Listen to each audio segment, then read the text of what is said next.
Lições aprendidas no caso Daniel Alves.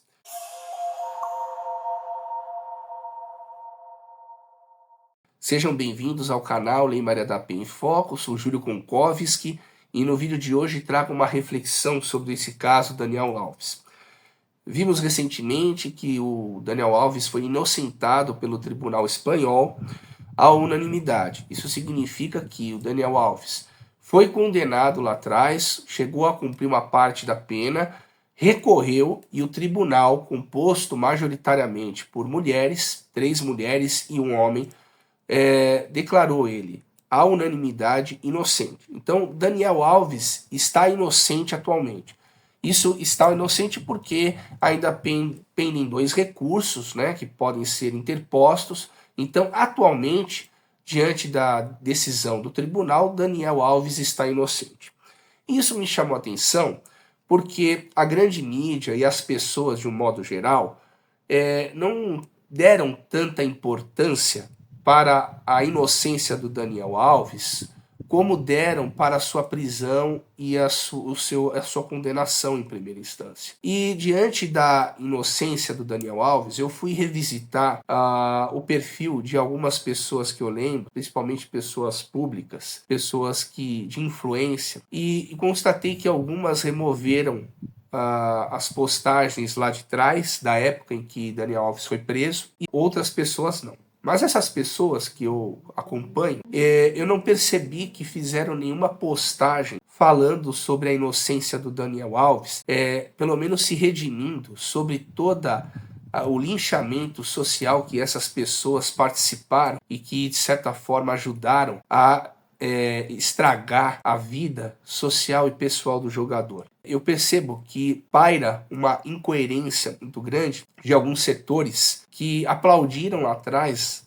a prisão do Daniel Alves e agora, de forma covarde, não compareceram da mesma forma, com a mesma intensidade com que se manifestaram lá atrás e se redimiram. Não, simplesmente boa parte dessas pessoas começaram a questionar a lisura do resultado proferido pelo Tribunal Espanhol.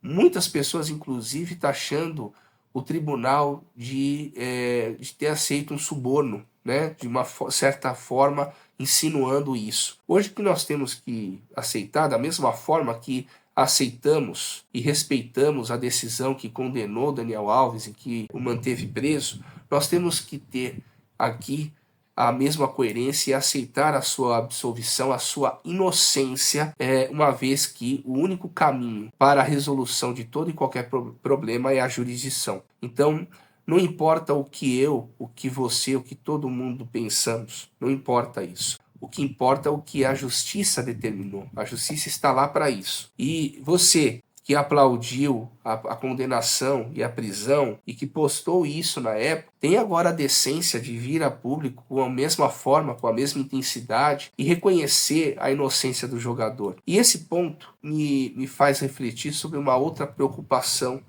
sobre o linchamento social e midiático, os problemas que isso causa para a vida de toda e qualquer pessoa injustiçada.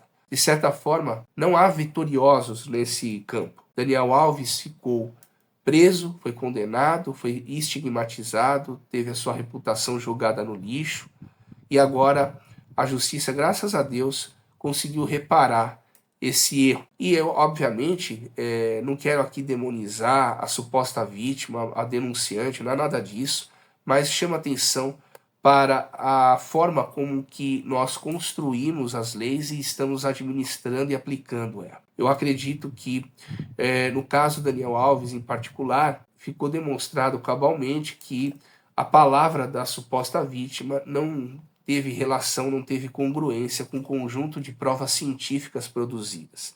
Então, óbvio que isso foi meticulosamente analisado pelo tribunal e que levou à declaração de inocência do jogador.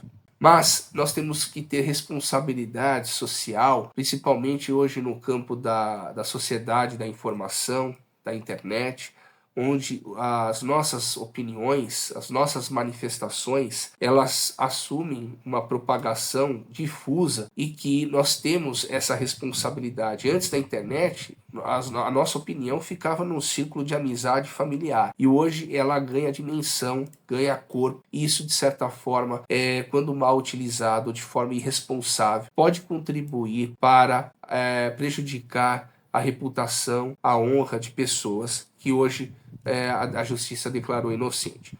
Tenho certeza que Daniel Alves não será mais a mesma pessoa de antes, é impossível. Saber conviver com isso já vai ser uma vitória para o jogador, embora que seja um resultado preliminar, ainda que pese em 2 recursos. Fato é que 4 juízes do tribunal declararam ele a unanimidade inocente. Isso é muito importante. E chama atenção aqui para aqueles que vivem de redes sociais, que tenham as redes sociais como ferramenta de trabalho, chama atenção para que essas questões sobre a vida de pessoas, comentários sobre esse ou aquele caso, eu acho que isso é muito sério, porque comentamos sempre uma realidade parcial e sem ter conhecimento aprofundado da causa, do processo. Temos o mau hábito de vir a público comentando sobre a vida das pessoas, isso é péssimo, e tudo isso para ganhar likes e engajamento sobre a desgraça ali. E isso chama atenção que o nosso canal Lei Maria da Penha em Foco sempre fui contra isso, tanto é que se vocês olharem no histórico eu não comento casos da mídia, porque temos responsabilidade social, não podemos comentar a respeito de casos que não participamos e muito menos que tivemos acesso. Eu acho isso uma tremenda irresponsabilidade, principalmente comentar casos em que a gente acaba imputando, aplaudindo a condenação, sendo que o processo não acabou e pode ter uma reviravolta, assim como teve no caso Daniel Alves. Então, eu entendo que nós devemos refletir as nossas condutas e devemos também fomentar por uma legislação que seja capaz de prevenir e reprimir com grande força aqueles que utilizam as redes sociais como trampolim de engajamento e para obtenção de likes às custas da desgraça alheia. Então essa é a nossa reflexão que eu deixo aqui para vocês. Se esse vídeo fez sentido para vocês, compartilhe ele, dê o seu like, se inscreva no nosso canal, junte-se a nós porque aqui é no Fio do Bigode, e lembrem-se, respeitem as mulheres.